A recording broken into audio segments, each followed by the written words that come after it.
I'm Maria Dalton, about to turn 27 this year, and I've been happily married for 5 years. My son Martin just celebrated his fourth birthday. Initially, I worked full-time after tying the knot, but now I balance part-time work at the same company. My husband, Kevin, is 30 years old, 3 years my senior. Our journey from dating to marriage was initiated by Kevin's passionate advances, but post-marriage, I observed a shift in his demeanor toward a more domineering side. Kevin has a 20-year-old sister named Jane Dalton, and their age gap seems to contribute to a somewhat indulgent relationship on Kevin's part. Before marriage, I didn't mind Jane's frequent visits and assumed they got along well. However, after tying the knot, I started noticing changes in her behavior. Jane often drops by unannounced at any time and expects to be served without ever bringing a token of appreciation. Changes in her behavior. Kevin, rather than addressing the situation, expects me to accommodate her demands. Jane acts as though I'm invisible, addressing only Kevin with a casual, "Brother, I'm here again." Despite not preparing for an additional guest, I end up serving dinner to Jane. Kevin, instead of understanding, blames me aloud, insisting I should have been more considerate. Despite Jane's verbal apologies, it's evident she relishes Kevin's preferential treatment. Left with leftovers, I prepare my own meal while Kevin and Jane continue their chat on the sofa, leaving the dining table messy. They never acknowledge Martin or me, treating us more like hired help than family. One evening, as I'm about to take a bath with Martin, Kevin interrupts loudly, instructing me to buy a cake for Jane. Despite it being late, Jane insists on having it immediately. Kevin blames me for delaying, and feeling compelled, I reluctantly head to the cake shop with Martin in tow. Overhearing their conversation, I learn they are criticizing me for being inconsiderate and even questioning the decision to marry me. Meanwhile, Martin, though unable to grasp the words, senses tension in our relationship. Suppressing my emotions, I ask him about his cake preference, and he cheerfully requests one with lots of fruits. Our trip to the cake shop is filled with discussions about cakes, momentarily pushing aside Kevin's earlier words. Martin and I arrive just before closing time, fortunately finding the cake Jane desired. We purchased 2 cakes, including the fruit-loaded one Martin wanted. Back home, I serve the cakes to Jane and Kevin, then prepare Martin's cake and head to the dining room. The moment I place it in front of Martin, Jane points at it and expresses her desire for that cake. Before I can react, Kevin moves Martin's chosen cake in front of Jane, disregarding Martin's protests. Kevin justifies his action, claiming he bought the cake with his earnings and has the right to choose for Martin. Unable to contain my emotions any longer, I voiced my dissatisfaction. In response, Kevin threatened me with divorce. Martin, who had stopped crying, anxiously held my hand. Then, after some thought, he said, "Mom, I also love cake with strawberries on it. Yes, it's really delicious." He mentioned this while eating the cake that Jane had initially wanted. Feeling that Martin was enduring too much, I lifted his cake plate when I saw Jane reaching for it. I took Martin to the next room so he could enjoy his cake in peace. Kevin apologized to Jane, claiming he was sorry for being stingy. Despite wanting to retort, I held back for Martin's sake. Watching Martin innocently enjoy his cake was a heartwarming sight. After finishing, we decided to have a late bath and sleep in Martin's bed. The next morning, I discovered that Jane had already left. As I prepared breakfast, I suddenly heard Martin crying.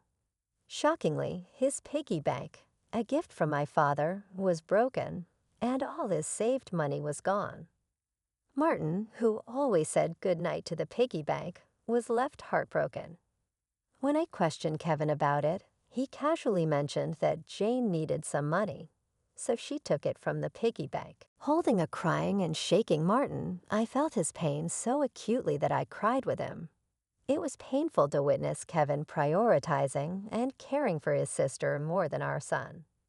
Expressing my anger and sadness, I confronted Kevin, breaking my usual silence on arguments in front of Martin.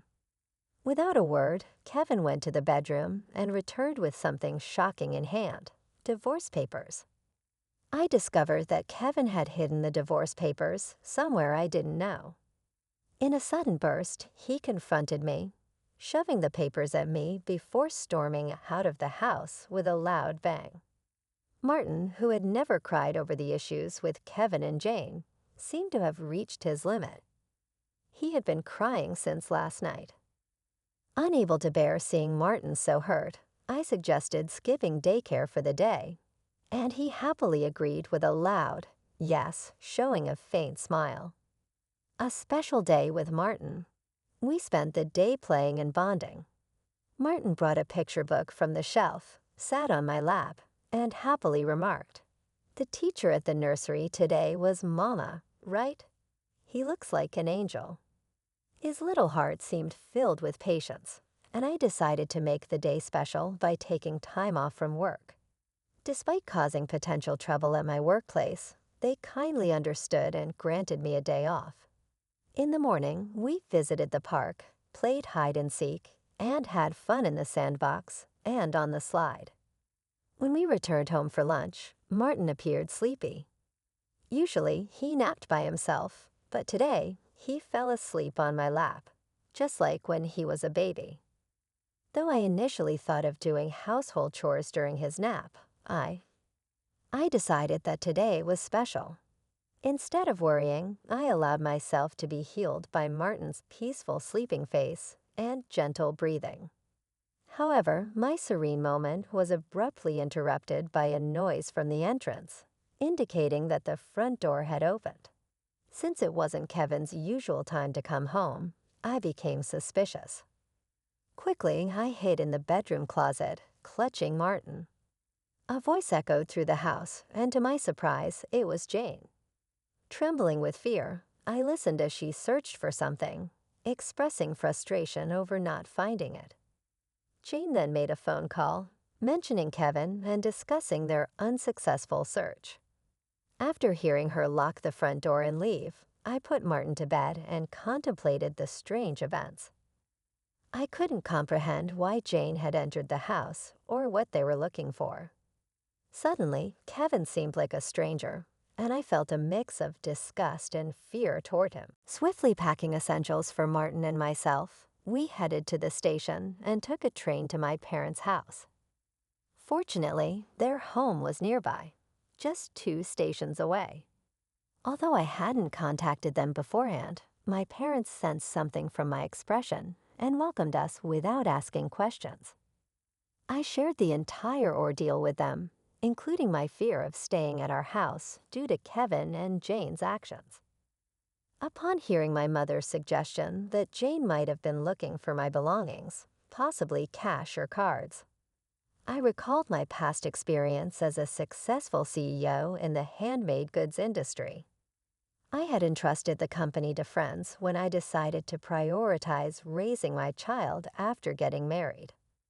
Although I still worked part-time and communicated with the company from home, Kevin was unaware that I was still the CEO. Hidden divorce papers. I discovered the hidden divorce papers that Kevin had tucked away. I suspected that he thought I had a decent amount of savings. While I've mentioned to him that I still receive some assistance from the company, I deliberately kept the details about being the CEO and my savings private. This secrecy stemmed from realizing early in our marriage that Kevin struggles with managing money and tends to spend everything he earns. At first, Kevin provided only $200 per month for food expenses and even suggested I quit my job to become a full-time housewife. However, with the financial strain of raising Martin and such a limited food budget, I never agreed. Eventually, he reluctantly allowed me to work part-time. To ensure I wouldn't consider divorce, he had me sign a postmarital property waiver through a lawyer. Since Martin's birth, I used my savings for his nursery fees and clothes, as I've only ever received $200 for food. I never asked Kevin for additional funds beyond the food budget, leading him to believe I had savings. Considering Jane's apparent need for money and Kevin's perception of my financial situation, they might have been searching for my cash cards. I had a separate savings account dedicated to Martin, with a portion of my salary directly deposited into it each month. Despite their search, they wouldn't find the cash cards. I always carried my valuables with me. However, there was still an unsettling issue. Jane might have been entering our house even when we weren't there, and Kevin may have been allowing it. Following my father's advice, I decided to store my valuables, including the cash cards, in my parents' safe. As I pondered their desperate need for money, Martin approached my father, crying over his broken piggy bank and the shattered promise of saving up. Angered by Martin's story, my father vowed to call Kevin. My mother, however, suggested finding out their true purpose calmly. She warned that Kevin's mention of divorce might be a strategy to shift blame onto me, making the divorce more favorable for him. To ascertain their real intentions, I decided to record their conversation. Consulting a lawyer, who was a friend of my father's, I prepared for what was to come. The confrontation. Returning home, I began cooking dinner, keeping my phone screen down to record secretly. Kevin arrived home, surprising me by immediately asking about my cash cards. When I questioned him, he gave vague answers, attempting to deceive me. When I remained silent, Kevin grew agitated and demanded all my part-time earnings for his sister. Refusing, I explained that my savings were for Martin. In response, he angrily pushed the signed divorce papers toward me, declaring that I was living off his money and didn't need to save for Martin. Then he uttered words that shattered any last bit of respect I had for him, implying that he valued Jane more than our son. Hearing this, I stopped preparing the meal. Without hesitation, I put the divorce papers in my bag, took Martin's hand, and headed for the door. Kevin, in a loud voice, declared his serious intent for divorce, instructing me never to come back. I turned to him, meeting his gaze, and simply said, "I won't." I refused to return to a house where a stranger could come and go freely. After leaving, I received numerous messages and calls from Kevin, which I ignored. Turning off my phone, I sought refuge at my parents' house, sharing the recording and divorce papers with them. Although I confessed to having no love or affection for Kevin, I expressed concern for Martin. My parents advised me to do as I pleased, acknowledging the potential emotional impact a divorce could have on Martin. While I grappled with my decision, Martin suddenly expressed his hunger. Seeing my distress, my mother kindly made hamburgers, his favorite dish. Overwhelmed with emotion, tears welled up in my eyes as she told Martin with a warm smile that she had prepared them so that he and I could visit whenever we wanted. Taking a bite, Martin exclaimed with joy, praising Grand's hamburgers and expressing his desire to eat them every day.